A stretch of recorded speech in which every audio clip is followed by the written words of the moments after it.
Habakan thok tenge halor jing pentrikam ka All India Trinamool Congress ya ka wikat kata bani rap pisai kilong kemi ka jela Meghalaya ba Ernest Maury State President ka BJP Meghalaya Unit ulang ba ka AITC lada dai ba kadon ka borsen syar ne omdan ru dai ban pentrikam bej ba omdai ban debu kendon ba lai banai hadian bawan ka bor en sa pentrikam ya ka uni unang ngalam ka BJP ulang ba ka AITC West Bengal kam shim lala pentrikam ya ka wikat ba kinong shnong ka tegi jela kitap shlang ula patengru da ka baong ba ka ITC ka kwa ban kentewi ka wi ka chat nyam ka ba kwa ban pen pakorteng ban nyon ba ni grim ngai Hindu bat kiwe pan ka TMC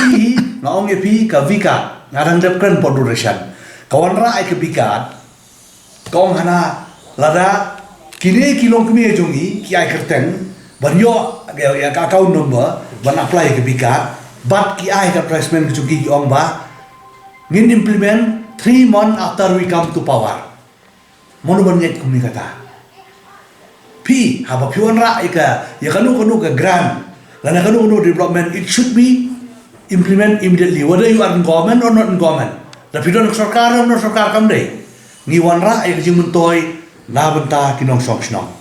kaptam kilong kmi nga oi kilong kmi ki peni ki kop sarong ba sau po hajar mun ada berista sau po hajar mun priyo not ni na BJP nyong Jan Dhan account yojana sobha ban play yang zero balance account hakibang ki beduk usuk kapoy pisah don prayo hajar don prayo sanspa kamdai yung ithok lara ni don hakabor ni don hakabor kadi simpai ba kadi initiative do Prime Minister Narendra Modi tengah sulumo aken ngan ong ipi ka bikat hapo West Bengal Krafil bat kenal wa ki pai ba hapo West Bengal menta ki thap selang Bosen syar ke TMC kadon ke jingle silang khmat ki pai Hindu hapo West Bengal ki sem jenjar ki party workers chongi ki bade ki Hindu ki sya penyap ki sya leben bat kadai ke TMC ka bawon ra ya kawe pat ka jai niam ya kawe pa jai mrewang ba no pipitip khamba they are polarizing others religious they are suppressing the Hindu and others religious there. Tapi balik kini nongelam jungi ki keren ya ke isu market keren ni kata.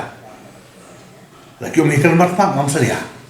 Mereka pun super suto bakala BJP man kesni anti Kristian. Kamre kumta. Kabomla manlong.